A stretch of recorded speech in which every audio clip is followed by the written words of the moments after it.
Hey la team, comment ça va? J'espère que vous allez tous très bien. Nouveau Flash Mercato, on va faire le point, le résumé de la journée et un petit peu de la nuit d'hier sur les dossiers Ordonez.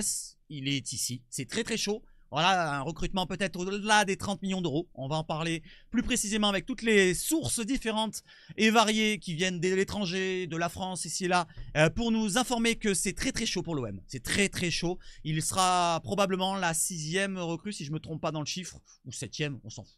Du moment qu'il vienne à l'OM et que ça soit un renfort. Du côté de Aubameyang, il nous a parlé pendant la conférence de presse. On a passé un super moment. Si vous êtes intéressé, on est encore en live. On parle pour cette vidéo-là, pour vous préciser un petit peu le résumé de la journée. Mais de la conférence de presse, je vous fais un détail dans le live. Vous avez le timer si vous voulez voir la conférence de presse et l'interview qu'il a eue avec Diana, qui était plutôt pertinent et marrant. De l'autre côté, on a Igor Julio, que vous voyez derrière le chat, qui est avec moi en ce moment. C'est un joueur de Brighton, qui a connu De Zerbi. On va en parler dans les détails tout à l'heure. Qui est un défenseur central, mais il est gaucher. Lui est gaucher, lui est droitier. Là, droitier, gaucher de l'autre côté. On va en parler aussi du dossier Gutiérrez, qui me semble aller un peu plus loin. On va voir, mais d'un autre club. Allez, on y va, let's go. Pas d'introduction, trêve de bavardage. On y va. 5, 4, 3, 2, 1. C'est parti. Mercato Flash. Et c'est parti. Alors, tout d'abord, avant de partir sur le Mercato, nous sommes sur l'affiche du mois d'août. Et oui, l'OM va jouer des matchs comme celui de demain contre Séville. Et on se retrouve demain d'ailleurs en live. Voilà, n'oubliez pas de venir, liker, disliker, lâcher là. On va passer un bon moment encore une fois avec le Mercato aussi en avant-match, à la mi-temps, pendant le match, après le match. Donc, les matchs qui vont avoir lieu ce mois d'août, c'est quoi? C'est OM Séville, donc demain. La semaine prochaine, OM Aston Villa, avec le retour de Bouba Kamara. Et pourquoi pas Aubameyang, vous allez voir un petit peu quelle forme il a pendant les réponses qu'il a eues sur la conférence de presse. Pourquoi pas Péchao aussi, on peut l'imaginer. Il sera annoncé logiquement en conférence de presse lundi. Voilà, il va être aussi présenté demain lors du match contre Séville au Vélodrome. Des matchs de Ligue 1, le retour le 15 contre Rennes, Merlin, Rongier. Voilà le retour pour leur montrer qui est le vrai club. Et OM PFC et Lyon, OM le choc. Le choc comme l'année dernière. On espère avoir le même résultat ou au moins une victoire, ce qui nous importe avant tout. Allez, on y va sur la conférence de presse et après on va sur le Mercato juste après. Aubameyang nous dit quoi? Il nous dit pas de maillot pour la photo. Je n'ai pas encore décidé du numéro, pardon.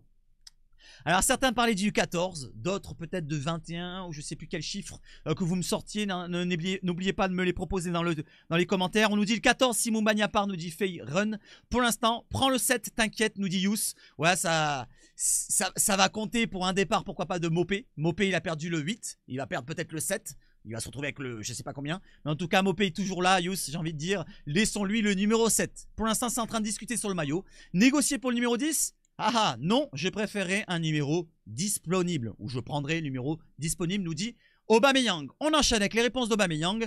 Pierre-Emerick Aubameyang, au bord de sa piscine, nous dit sur Balerdi, il nous dit quoi? C'est mon capitaine. C'est beaucoup de responsabilités, mais je suis content pour lui. Il a ce qu'il faut pour porter le brassard. Il a parlé aussi de Balerdi quand il a connu, Balerdi dans le passé, qu'il a eu du mal, ici là, mais il a un gros mental. Donc pour Balerdi, il a dit de bonnes choses. Comme pour Greenwood, il a dit, il appelle le Starboy. C'est un joueur qui a de gros talents. Et même en Arabie Saoudite, ça en parle. Donc il va maintenant jouer avec lui, avec Greenwood, avec Péchao, avec d'autres joueurs derrière. Donc Aubameyang est arrivé et il a le maillot de Balerdi. Donc pour respecter son capitaine.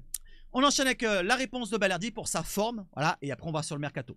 La forme d'Aubameyang, si ça ne tenait qu'à moi, je joue demain. Mais on va voir avec le staff. Je me suis entraîné avec le groupe. Mais on va voir avec eux s'ils estiment que je suis prêt. Je pense qu'à partir de la semaine prochaine, donc contre Aston Villa probablement au Vélodrome, on risque de l'avoir sur le terrain. Pas peut-être en titulaire, mais je pense bien une rentrée en cours de match pour une ovation d'Aubameyang. On peut l'imaginer. Je serai apte pour jouer, nous dit Pierre-Emerick. Et on espère qu'il soit au top directement. Pierre-Emerick Aubameyang pour son premier entraînement, c'est désormais fait, acté. Il est à l'OM pour 2 années, voilà, donc un contrat de 2 ans, avec un salaire réduit. Il a dit qu'il avait fait un effort, même à la conférence de presse, donc c'est très bien comme ça. Donc la passion du côté de l'OM pour un retour d'un joueur qui a marqué l'histoire de l'OM et qui va encore la marquer, peut-être, on l'espère. Allez, on enchaîne. Pour demain, on se retrouve à partir de... Alors le match commence à 20 h. Je dirais sur les coups de 19 h pour passer un bon moment encore une fois pour ce OM Séville avec la présentation de Aubameyang et de Péchao au stade Vélodrome.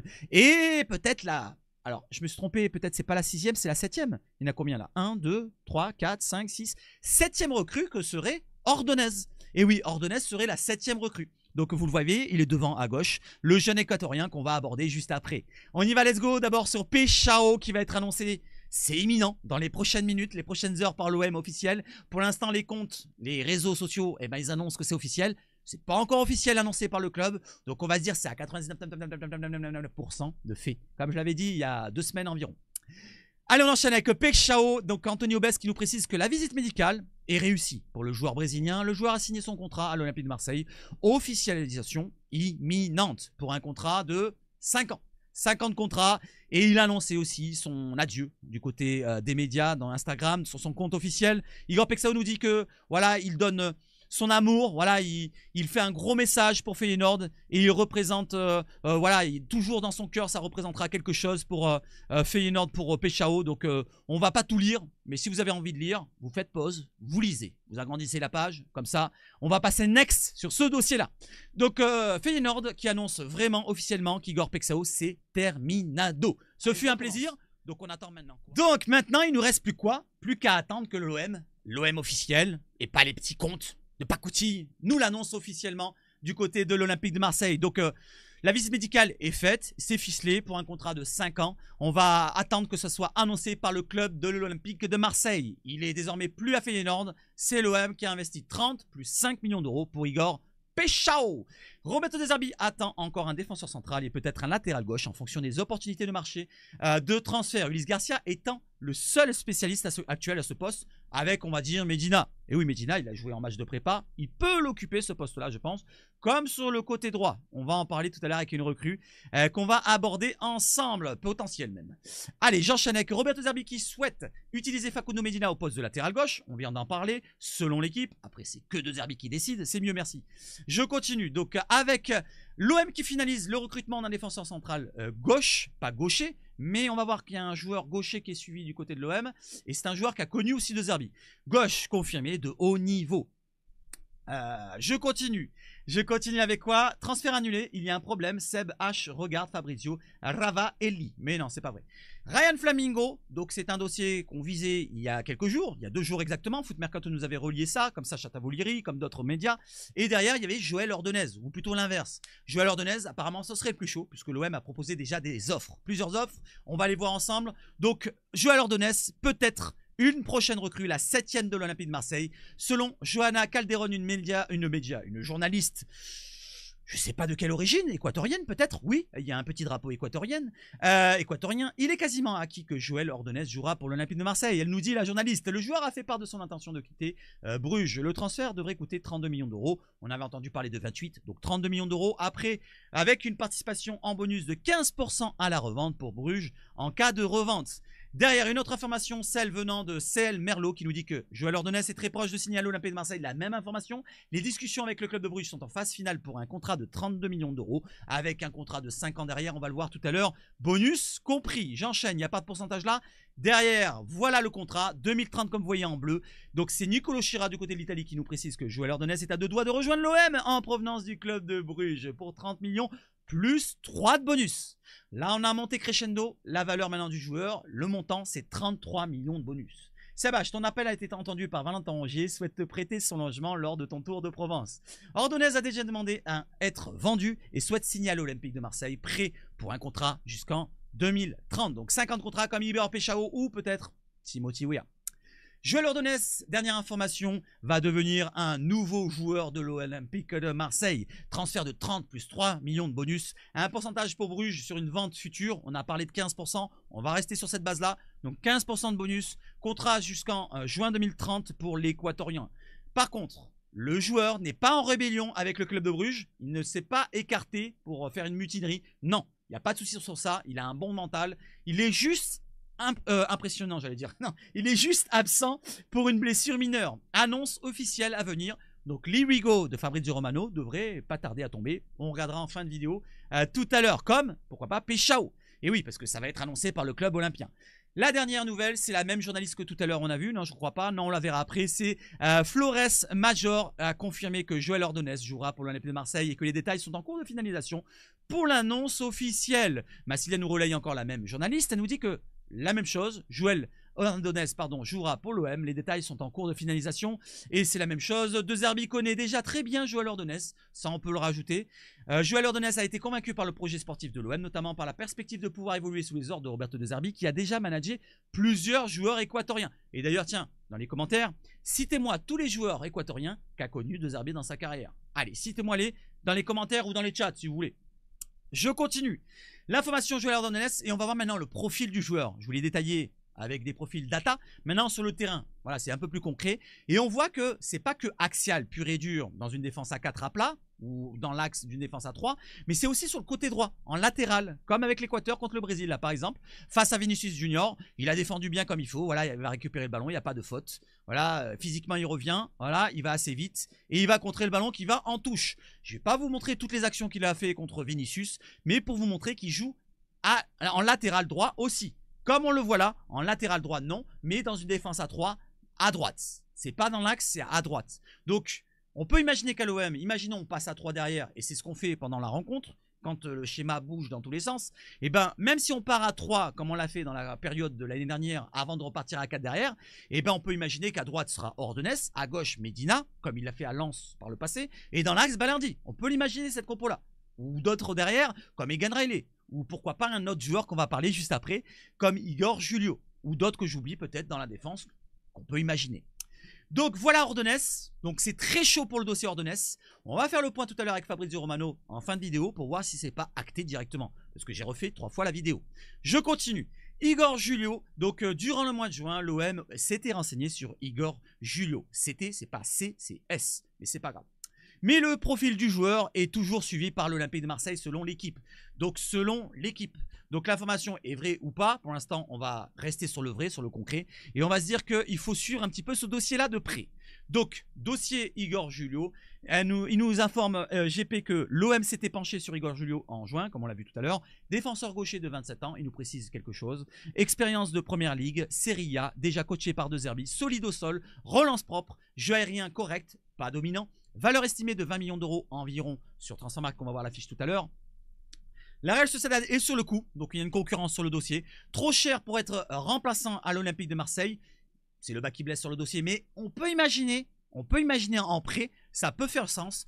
Dans quel sens? Vous allez voir, je vous montre son profil directement maintenant.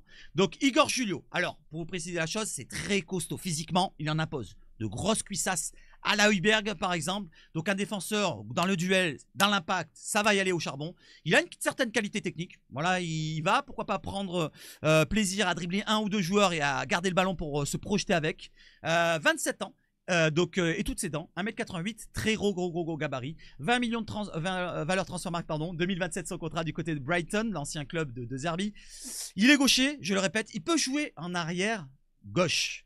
Comme Medina, il peut pourquoi pas compenser sur le côté gauche. Voilà, comme on l'a dit avec Medina, ça peut le faire aussi pour Igor Julio. Donc voilà pour Igor Julio. Par contre, pour le prêt possible, c'est s'il prolonge. Il a 2 ans de contrat encore, ça, on peut imaginer un prêt. Mais ça serait plus simple sur 3 ans de contrat. S'il prolonge d'1 an du côté de Brighton, on peut imaginer un prêt du côté de l'OM. Pourquoi pas? Même s'il a cette valeur-là. Donc on peut suivre ce dossier-là de très près, si bien sûr, je rajoute ainsi, il y a beaucoup de conditionnels, comme ce dossier-là, c'est pas encore vrai et concret ici-là, il n'y a pas beaucoup de relais sur cette information-là, mais si on lâche Cornelius pour Bologne, qui était intéressé, ou d'un autre club, on peut imaginer le remplacer directement par un Igor Julio. Voilà le dossier d'Igor Julio. Dans sa carrière, il n'a pas beaucoup joué en match de Champions League, non, aucune fois même. Il a joué en Conference League 11 matchs, en UEFA Youth League, bon ça compte pas, 6 matchs en Europa League, c'était avec Brighton sûrement, et voilà pour son expérience européenne. Sinon il a joué une centaine de matchs avec la FIO, et avec d'autres clubs peut-être en Serie A, je ne me rappelle plus, et 44 matchs en Bundesliga, 37 matchs en Première Ligue, pour Igor Julio. Donc on va suivre ça de très près. Et sur le terrain, ça donnerait quoi? Ça donnerait ça. Voilà la compo que ça donnerait. Si on reste à 4 de base, après ça chamboule dans tous les sens, on peut mettre Murillo à droite, mais aussi on peut imaginer un Ordonez, comme avec l'Équateur. Pourquoi pas l'imaginer avec l'OM? Ou alors Ordonez le jouer ici à la place de Balerdi et Murillo le remettre ici. Voilà, on peut imaginer ça. Pareil pour Igor Julio. Pour l'instant, je le mets en vert parce que c'est moins concret qu'Ordonez. On peut le mettre, pourquoi pas à la place d'Egan Riley ici, aux côtés d'Ordonez ou aux côtés de Balerdi dans l'axe, ou alors sur le côté gauche si on l'a déjà vu avec Medina qui peut jouer aussi dans l'axe. Voilà, c'est très bien, très pertinent d'avoir plein de polyvalence pour plusieurs postes en défense. Je ne parle pas de Wea. Wea est toujours sur le côté là. Donc Wea qui pourra aussi jouer là derrière pour compenser. Et même aussi compenser l'absence de Greenwood qu'on va remettre parce que Wea, tu vas sur le banc. Voilà un petit peu ce que ça peut nous apporter le recrutement d'Igor Julio. Pour le dossier Timothy Weah, ça campe toujours sur les mêmes positions et ça continue d'insister du côté de l'OM avec un prêt avec option d'achat obligatoire ou pas ou quoi au caisse pour l'instant. Prêt de 14-15 millions d'euros comme on le voit ici. 13-14 même ça baisse encore. Voilà, on va pas monter vers les 20, on va descendre vers les 10. Faut pas déconner comme Oli avec nous. Le dossier Timothy Weah est toujours en stand-by malgré la présence de son représentant Badou Sambagé dans les bureaux de la Juve hier. L'OM propose une offre de prêt avec option d'achat pour un total de 13 à 14 millions. Toujours pas de quoi satisfaire la demande. Et oui, comme ils nous disent du côté de la Juve, on va le voir juste ici. Damien Comolli nous dit quoi à Sky Sports? Il veut signer à l'OM, mais dans le foot, on ne peut pas choisir une équipe sans l'offre adéquate. Car si elle n'arrive pas, on reste à l'écart et l'offre n'est pas encore arrivée de la part de l'OM. C'est le dirigeant qui pose problème du côté de la Juve. Et on imagine, Alfredo Pedula nous dit quoi? L'OM va améliorer son offre pour Timothy Weah. Donc on peut imaginer que l'OM surpaye peut-être, ou alors monte son offre de 13, 14, 15, peut-être 16, peut-être 17, je sais pas. Mais pour l'instant, l'OM peut-être va proposer autre chose pour Timothy Weah. Donc on va en rester là pour l'instant pour le dossier Weah. Statu quo, point mort on va dire. Et on attend de voir pour l'avenir si ça sera lui qui va venir à l'OM sur le côté droit. Du côté gauche maintenant, on parlait des latéraux gauche avec Ulysse Garcia et il y avait ce latéral gauche qu'on avait cité avec cette information-là qui nous sort de Nil Sola, comme quoi l'OM aurait formulé une offre importante pour Miguel Gutiérrez. Défenseur latéral intéressant, très technique, très offensif, de 24 ans, de Girone, qui n'a pas joué contre l'OM mais qui a joué en Champions League l'année dernière, qui a joué pas mal de matchs avec Girone et qui a été formé même du côté de la Castilla du Real Madrid. Le latéral gauche de Girone est aussi dans le viseur de Naples. Et ça, c'est le bas qui blesse parce que Naples aurait attiré le joueur. Selon l'information de Napoli France qui relaye Matteo Moretto, c'est le collègue de Fabrizio Romano, donc on va dire c'est très sérieux. Le prix du transfert de Miguel Gutiérrez devrait être de 18 millions plus 2 millions d'euros de bonus sur 5 ans, plus une année en option. West Ham et l'Olympique de Marseille étaient sur le joueur, mais le latéral gauche a choisi le Napoli. Donc on va dire next directement. C'est dommage, c'était un profil intéressant. Donc on le voit avec GP13 qui nous le détaille. Je ne vais pas vous montrer la vidéo, quoique je peux la faire tourner un petit peu en dessous. Voilà, sans le son, hop. Voilà, vous avez la vidéo qui tourne en dessous. Latéral gauche ultra offensif formé au Real. 100 matchs en Liga à 24 ans. 12 passes décisives avec le Girone. Gros volume, excellent centre. À l'aise en Champions League. Offre olympienne. Naples dégaine aussi 20-20 millions. 20-25 millions. Petite blessure récente. Retour prévu en août. Le Real conserve 50% des droits. Donc vous voyez, grosse technique, gros pied gauche pour ce jeune joueur qui tente beaucoup de petits ponts. Beaucoup de petits ponts pour un latéral gauche. Mais qui est très très intéressant. Et c'est dommage. Voilà pour le dossier Gutiérrez, on va dire next. Un autre dossier que je voulais aborder avec vous, au milieu de terrain, on le sait, ça a peut-être bougé. On a perdu Bennacer, qu'on vise encore, pourquoi pas, du côté de l'OM. Mais pour l'instant, c'est assez compliqué. Nous, on a proposé un prêt avec 12 millions d'options d'achat. L'AC Milan veut un transfert sec ou alors un prêt avec une plus grosse option. Donc pour l'instant, Bennacer doit prolonger du côté de l'AC Milan si l'OM veut l'attirer en prêt. S'il ne prolonge pas, il ne viendra pas à l'OM selon les conditions de l'AC Milan. Donc pour Bennacer, on dit next pour l'instant. Pour Rongier, c'est next total. Et pourquoi pas pour Nadir, parce qu'au milieu de terrain, Nadir, il est suivi par des clubs comme Lorient ou d'autres derrière en Ligue 1 ou peut-être ailleurs. Mais Nadir, s'il partait, d'abord il faut le prolonger aussi, il est en contrat jusqu'en 2026. Je parle de Bilal Nadir. Mais s'il partait, pourquoi pas penser à Andy Diouf? Il était de passage hier du côté de Marseille. Pourquoi pas une nouvelle connexion, comme Jonathan Klaus dans le passé, ou comme Medina fut récemment? Pourquoi pas un petit Andy Diouf qui a un profil dans le cœur du jeu, pourquoi pas pour être un box-to-box qui pourrait compenser avec un départ de Bilal Nadir, on peut le penser, et derrière recruter un autre milieu terrain, parce qu'il faudra aussi compenser le départ de Rongier, hein, faut pas l'oublier aussi, donc il faut vraiment un gros joueur devant la défense. Moi j'aimerais bien avoir un autre expérimenté et un autre jeune comme ça en devenir, il a que 22 ans Andy Diouf, donc n'hésitez pas à me dire ce que vous en pensez, je vais pas détailler le dossier sur Transfermarkt ici là. Donc c'est un joueur qui a une valeur de 15 millions d'euros sur Transfermarkt pour vous dire. Il a joué 2 saisons pleines avec la Lens en Ligue 1.